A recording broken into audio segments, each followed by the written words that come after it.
dynamic housekeeper file we have here. We keep a dynamic housekeeper file here at the station. Gummersbach, West Germany, you know, they're very good housekeepers over there. A 29-year-old woman was charged with murder yesterday after stabbing her husband 5 times after he ate strawberries in bed and then smeared his hands on the sheets. He won't do that again, I'll tell you. He learned his lesson. Strawberries in bed, smearing his hands on the sheets. Stabbing was too good for that loud. Right, ladies? Well, I don't make the news, damn it. There it is. I mean, that's in our file here.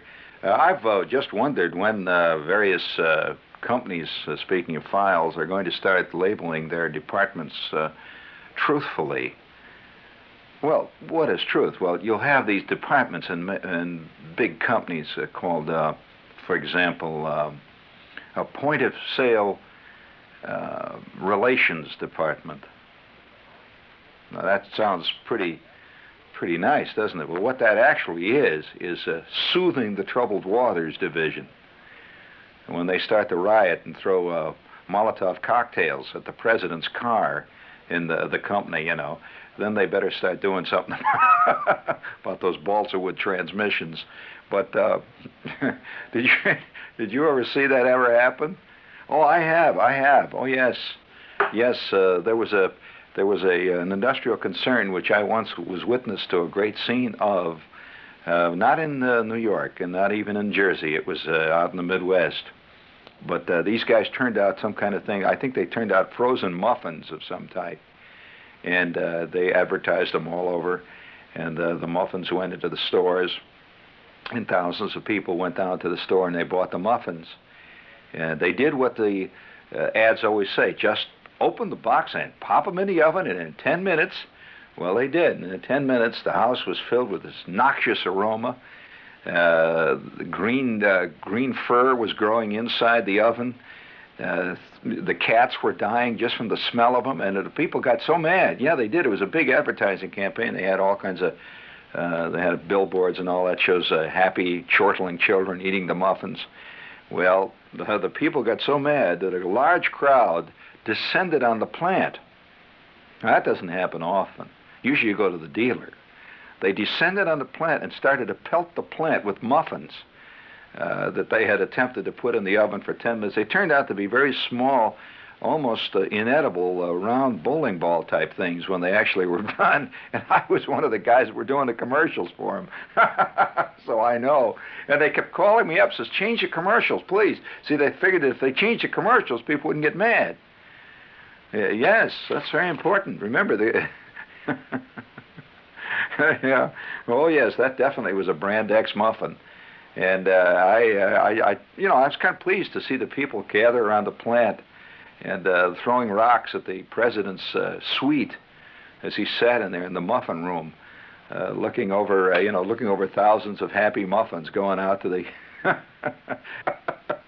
And I thought to myself, oh God, Trousville. Cod liver oil. Did you ever have to take cod liver oil when you were a kid? Anybody out there ever take cod liver oil? I want to tell you, I don't know why, I'm going to tell you this story because it really makes you sick. It makes me sick. But as a stripling, stripling, by the way, is a pre-adolescent stripper. As a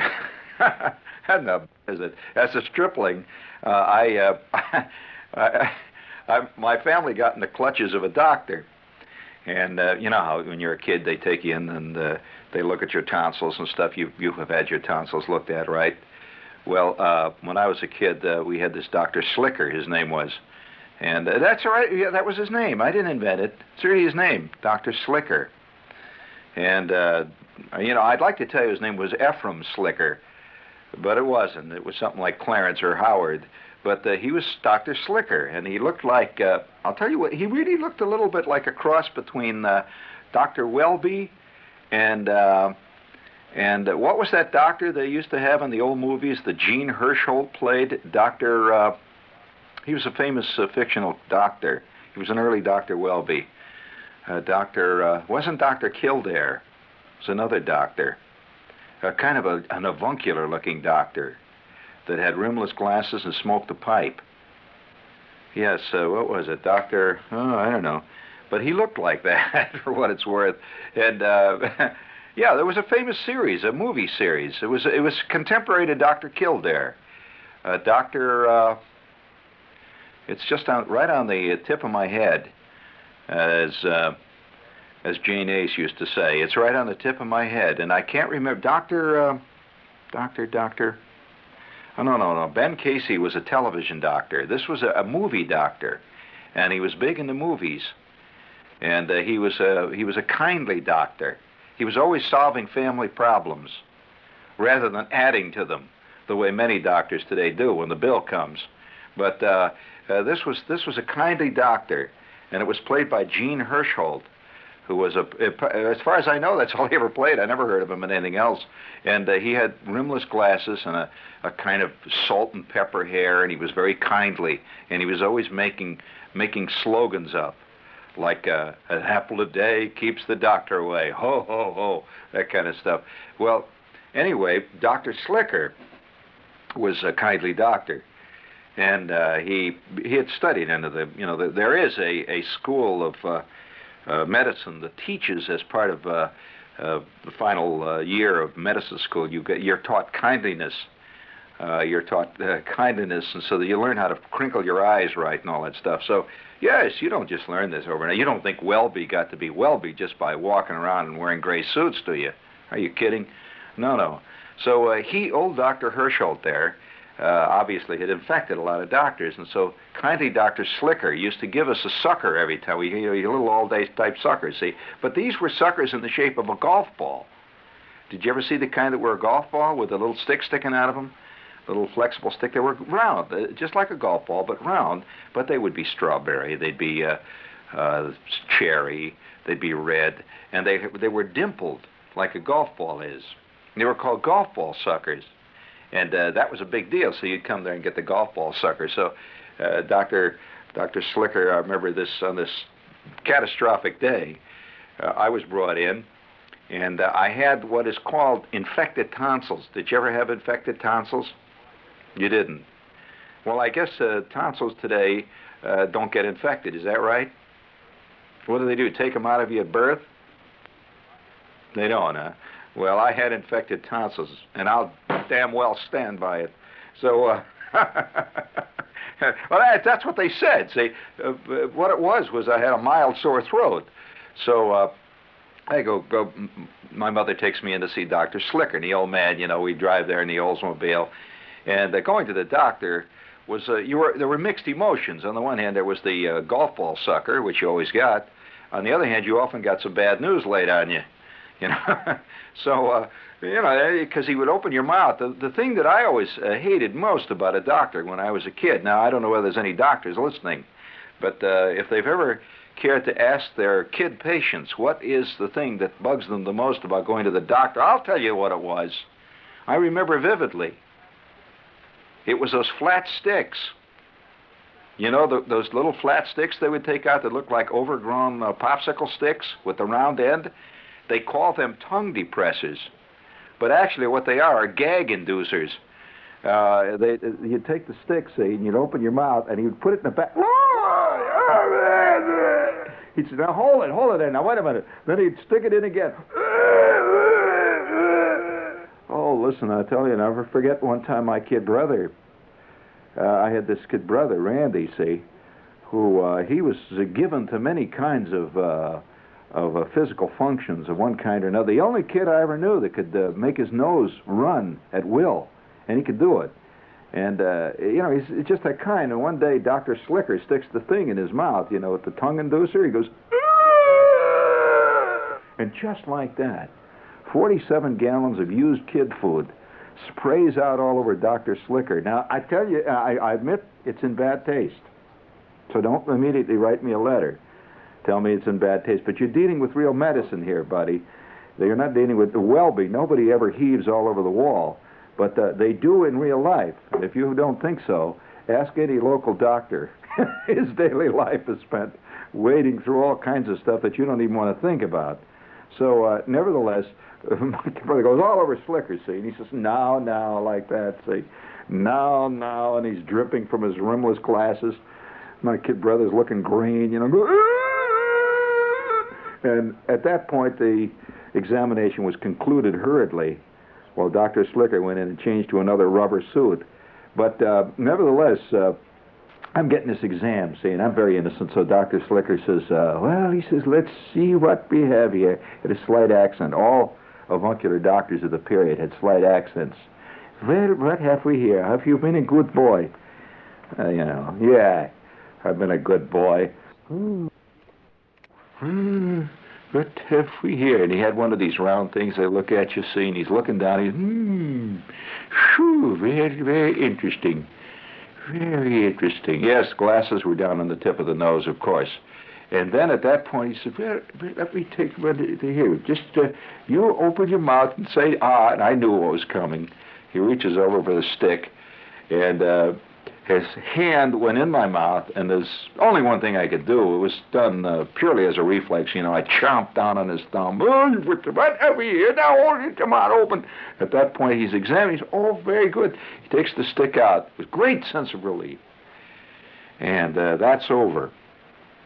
And he says, he says to my mother and father, he says, we'll have to talk about this. He says, you see, he has a slight infection, and due to the infection, undoubtedly, his slight overweight, and we must have the underweight. I was at that point slight underweight. We must have the tonsils taken out eventually, but we have to build him up, you see, for this very minor operation. So what I am going to do, I'm going to give you some prescription here, and also there's some things I wish you to do. And so he's writing like that, and my mother's sitting there. Yes, of course. And at that point, he sends me and Randy out into the next room where this lady with the white, the receptionist has a white nurse's costume, and she gives us the suckers, and we're sitting out there. Well, little did I realize what was in store. She comes back out, my mother comes out with the old man, and we go back down, and they're talking about it. So they're glad that there's nothing serious, so we get in the car, and we're driving home, and they stop by this drugstore. Well, it was Cannon's drugstore. I have always remembered that. That's why I can't stand that show Cannon. We all have our little things in our back of our mind. The minute Cannon comes on, I think of this terrible scene. And Cannon's was right down the street, Cannon's drugstore. So she stops in Cannon's drugstore, comes out with this bag of stuff she has gotten to put me on the road to glowing, radiant good health. So we get back home, and my mother's right away. She says, the first thing we're going to have to do now, we're going to have to give you this dose right away now. She says, because Dr. Slicker says you have to take this all the time, every day. You have to take it 5 times a day.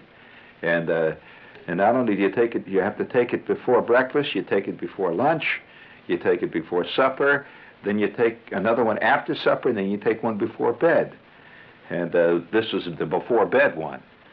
So, it's bedtime. It's about 8 o'clock at night. Little did I realize the specter of evil that was coming out of that innocent-looking sack.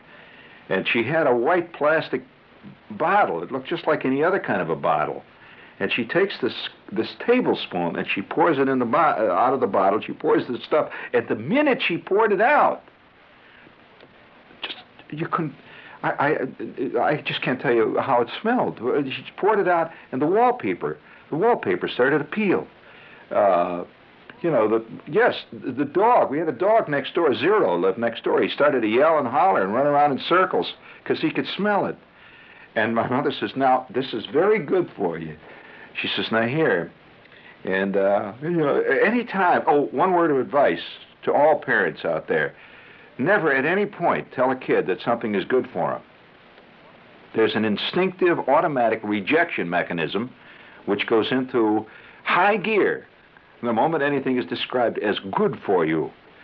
I wonder how many ladies buy absolutely silly, totally ridiculous, boring children's books that have been decided upon by a group of concerned teachers and educators as being good for the children. Oh, God.